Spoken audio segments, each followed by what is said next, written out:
Fala, galera, tudo bem? Como é que vocês estão? Meu nome é Rodrigo, ministro português, e vim primeiro agradecer a todos vocês pelas mensagens de carinho, de solidariedade, que é muito importante nesse momento, né? Eu tive uns problemas de saúde, estou me recuperando, mas já estou muito bem, muito melhor.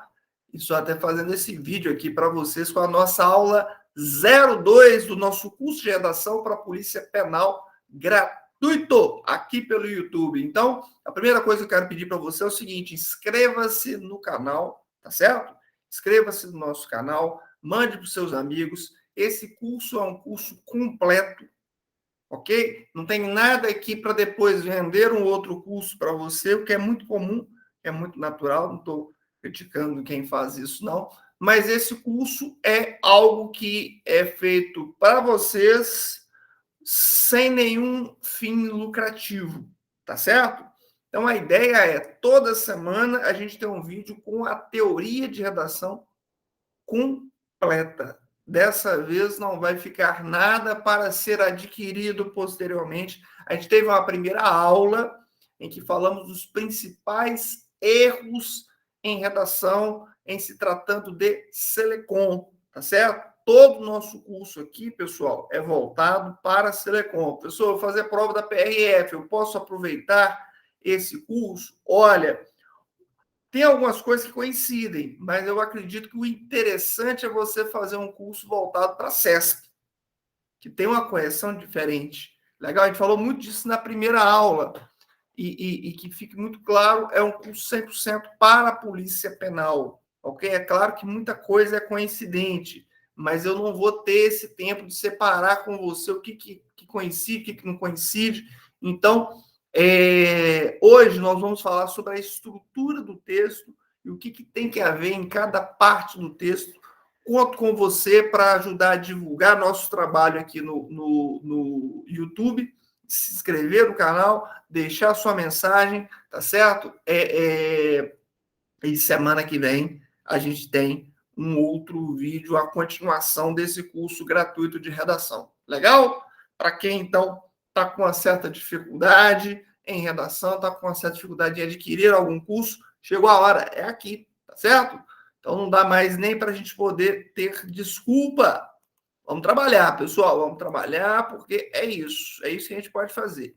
Olha só, tá aqui o Instagram do professor, é @RodrigoTeAprova. Siga, porque lá também vai ter muita coisa bacana. A partir de amanhã, às 18 horas, lá no Instagram, dicas de português para a Polícia Penal. Não perca, siga o @RodrigoTeAprova. Estou te esperando, hein? Seguinte, vamos falar então, pessoal, sobre estrutura de texto. Não é isso? Quando a gente pensa em estrutura do nosso texto dissertativo argumentativo, pessoal, o nosso texto é um texto extremamente amarrado.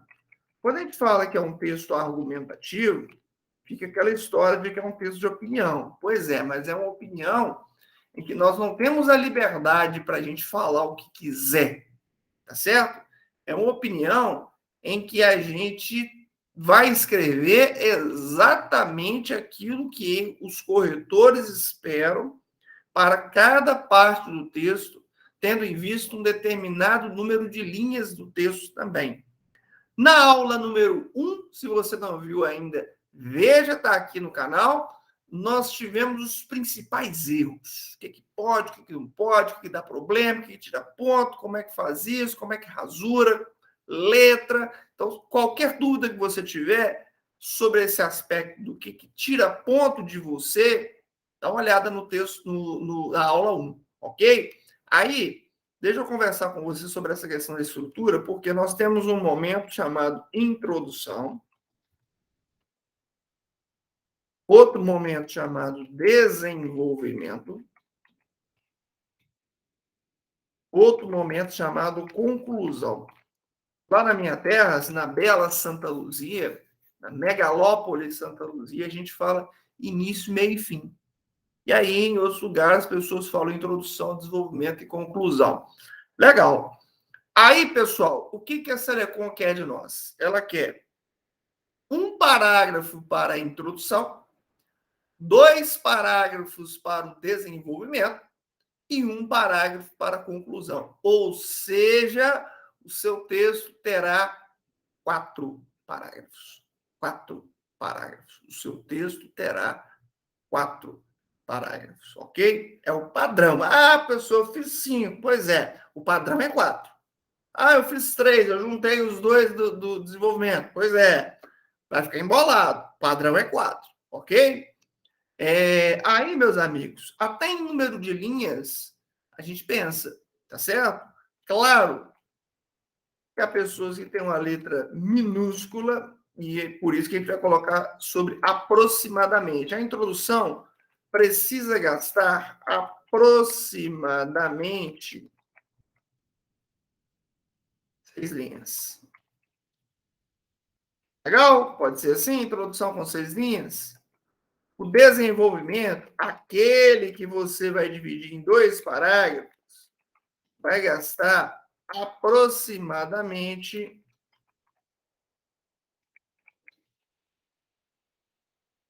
15 linhas. Indiferentemente de esqueleto de texto, essa coisa toda que a gente vai entrar mais para frente nesse assunto, ok? Então, a sua introdução tem relativamente 6 linhas, o seu desenvolvimento, que é dividido em 2 parágrafos. Esses 2 parágrafos têm que ter 15 linhas somados. Tem que haver também uma proporção entre esses parágrafos. Eu não quero que você faça um parágrafo com 3 linhas e outro com 12, para integrar as 15, tá certo? Então, vamos buscar uma proporcionalidade ali. Os parágrafos têm que ter relativamente o mesmo tamanho. Então, um de 7, outro de 8, um de 9, um de 6, por aí, tá certo? Senão a gente está ficando também com o texto com a dificuldade de dividir as partes do texto. E a nossa conclusão precisa apresentar aproximadamente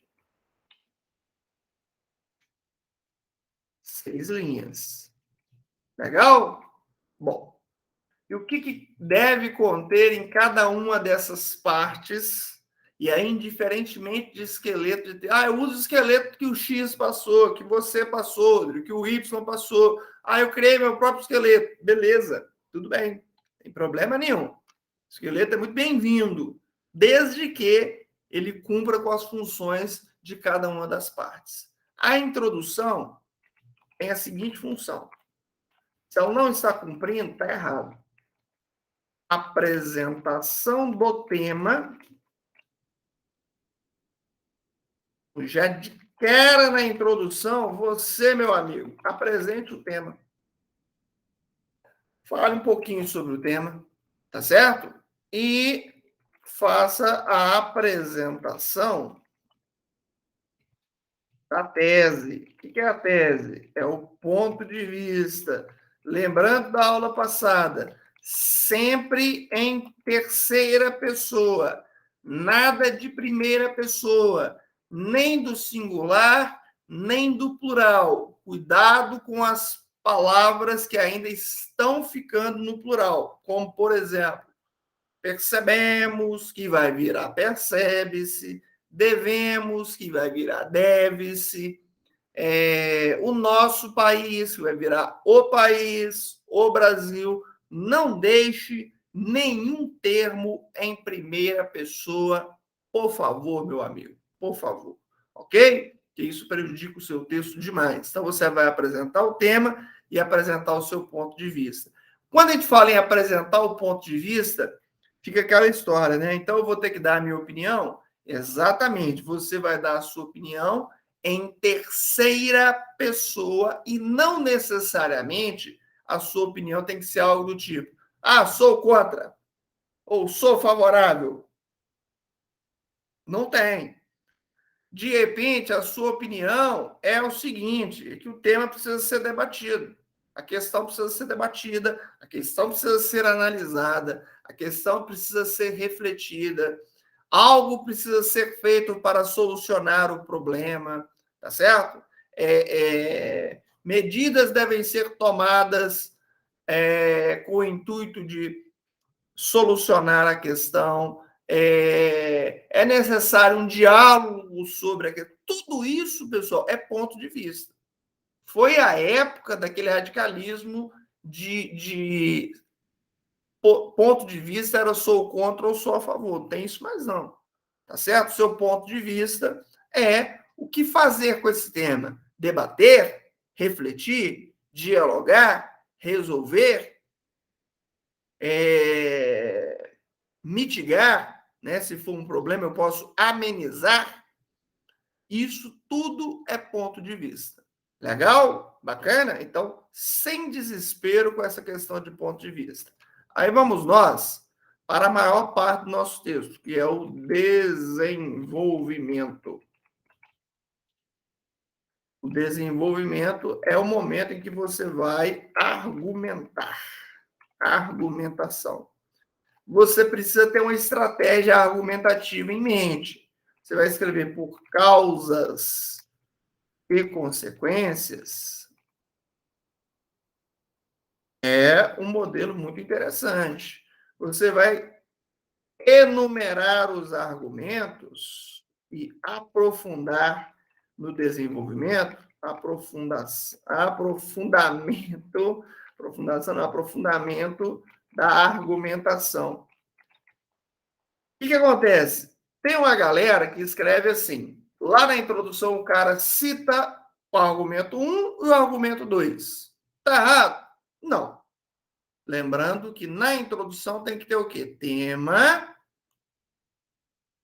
e tem que ter tese. Isso é o que tem que ter. Se tiver alguma coisa a mais, aí é por sua conta. Mas se você quiser citar os argumentos que você quer aprofundar no desenvolvimento, problema nenhum. Tá certo? Você citou o tema, citou a tese, falou, por causa disso e daquilo outro. Argumento 1, argumento 2. Quando chega o desenvolvimento, você, menino bom, vai pegar um parágrafo para falar do argumento 1. Vai pegar outro parágrafo para falar do argumento 2. É uma possibilidade, tá certo? Muito bem sucedido, inclusive. Você pode fazer por contraposição. Se o tema permitir, vai você citar aspectos positivos, quando o tema é um tema polêmico, por exemplo, e no outro parágrafo, aspectos negativos. Você pode fazer por comparação, comparar duas realidades. Olha, no Brasil é assim, ou melhor. Pode falar, por exemplo, em Minas Gerais é assim, em São Paulo funciona assado. É uma comparação. Você pode fazer por alusão histórica, é quando você conta a história do tema desde o seu nascimento até a atualidade. É uma estratégia argumentativa um pouco mais sofisticada, um pouco mais difícil de ser feita, que exige do candidato um conhecimento prévio, amplo a respeito do tema, para ele não escrever bobagem. Lembrando a você que inventar informações é algo perigoso, porque o corretor vai conferir redação por redação. Pessoal, isso é humanamente impossível, mas uma amostragem é selecionada para conferência. Por exemplo, de 100% das redações, vamos pegar aí 10% vão ser conferidas linha a linha, dado a dado. Então, você vai ter o seguinte trabalho pela frente. Você, hoje, após essa aula que você assistiu, você vai se olhar no espelho e vai perguntar: você é um homem de sorte? Você é uma mulher de sorte? Se o espelho disser sim, invente. Se o espelho disser não, você não é uma pessoa de sorte. Não invente, porque percebida a fraude, você inventou, você está fora do processo seletivo. Ok? Aí é zero. Zero para tudo. Para tudo que você fez em raciocínio lógico, em português para a prova objetiva, em informática, nas legislações que são milhares. Então, muito cuidado com essa história de invenção. Só invente se você tem total convicção de que você é uma pessoa de muita sorte, ok? E aí, pessoal, algo que combina com qualquer tipo de argumentação e que enriquece demais o texto são os exemplos. Cite exemplo, candidato. Professor, como é que eu escrevo o exemplo? Você coloca assim, ó. A exemplo disso, pode-se citar, e aí você cita o exemplo. Ou, para ilustrar essa situação, é possível citar, e aí você cita o exemplo. Legal? Tem mistério nenhum para citar o exemplo. É mais fácil do que a gente imagina. E aí você consegue fazer com que o seu corretor fique muito feliz, porque exemplo é comprovação. Poxa, esse cara sabe e ele comprova o que ele escreveu por meio de exemplos. Legal? Bacana? Joia. O que vem na nossa conclusão? Pessoal, a conclusão depende muito de você ter feito uma introdução bem feita. Porque a conclusão é uma releitura da introdução, porque ela vai fazer uma retomada ao tema e a tese, que são elementos que você colocou lá na sua introdução. E, se houver espaço, meu amigo, você vai acrescentar, se você perceber assim, nossa, está pequena, né? Eu corrigi um texto do dia em que a conclusão tinha 2 linhas, completamente equivocado. A conclusão tem que ter uma substância também, você vai acrescentar soluções para aquela situação, problema. Toda situação pode ser problematizada, a gente vai trabalhar isso numa outra aula, né? Pegar o tema e como destrinchar esse tema. Mas o que eu posso dizer para vocês é o seguinte: toda palavra carrega consigo a sua negação. Ainda que o seu tema seja uma solução, você pode trabalhar ali um problema. Faça um texto dissertativo argumentativo sobre a educação no Brasil. Educação é um problema? Não! Mas a falta da educação é um problemaço. Então, você vai falar, discorrer sobre isso. Legal? Sem o menor pudor. Só fale sobre o amor na sociedade. Ótimo. O amor é um problema? Não, é uma solução. A empatia é um problema? Não, mas a falta de amor é um problema. A falta de empatia é um problema. A falta de solidariedade é um problema. E aí você vai discorrer sobre isso. É fuga ao tema proposto ou é um tangenciamento do tema? De jeito nenhum, candidato. De jeito nenhum. Você está falando a respeito do tema, ok? Então, até para você mensurar daqui para diante, será que o meu texto está bom? Será que o meu texto, esse esqueleto de texto que eu memorizei, que ele atende? Você vai pegar isso aqui, ó, e vai bater. Espera aí. A minha introdução apresenta o tema e apresenta a tese. O meu desenvolvimento tem uma estratégia argumentativa clara? O que é isso, pessoal? O meu corretor consegue ler o texto e identificar que ele traz causas e consequências? Ou não? O meu corretor, ou seja lá quem for que lê o seu texto, consegue identificar que o texto foi feito por contraposição? Ou se a pessoa que lê o texto chega à conclusão de que o seu texto não tem nenhuma lógica, que você só foi escrevendo, aí tá ruim. Aí é hora de refazer. Legal? Então vai lá na conclusão. Retoma o tema? Retoma a tese? Ótimo.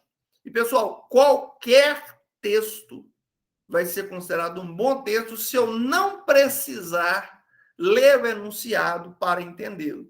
Tem gente que considera que o enunciado faz parte do texto. Faça um texto dissertativo sobre a Covid-19 nas penitenciárias. Aí algumas pessoas começam assim. Essa é uma questão? E aí o corretor coloca assim, que questão? Aí você pensa, poxa, Covid-19, foi você mesmo que propôs? Pois é, mas tem que estar explícito do seu texto, eu não posso contar com o que está escrito no enunciado de forma nenhuma. Então, você vai apresentar o tema. Lembre-se dessa galera toda, a parte mais importante é a introdução, que é a parte que a gente agarra mais, a gente fica ali olhando para o tema olhando para a gente, meu Deus, como é que eu começo? Como é que eu começo esse negócio? 10 minutos, 20 minutos. E até porque, se você fugir ao tema ou fugir à tese, é zero. Ok? A gente vai fazer em outras aulas como lidar com os textos motivadores caso eu não saiba nada sobre o tema. Ok? Mas essa introdução tem que ser bem feita. O cara precisa ler a minha introdução, ler o meu texto, ler o primeiro parágrafo e falar assim, olha, é o texto que fala sobre esse assunto e que ele defende esse ponto de vista. Aí vai estar excelente. Legal? Galera, muitíssimo obrigado. Obrigado mesmo. Inscrevam-se no canal, por favor. Deixe o seu comentário. É muito importante para nós. Deixe o seu like. Mande nos grupos que você tem de polícia penal. Fala, olha, tem um doido, professor Rodrigo Fonseca, que está no canal dele disponibilizando um curso inteiro de redação gratuito. Toda semana ele está colocando uma aula. E não vai ficar nada para depois. Isso aqui você tem que comprar o item e tal. Não, inteiramente. Legal? Essa é a aula número 2. Um grande abraço. Fiquem com Deus. Aproveitem. Escrevam muito.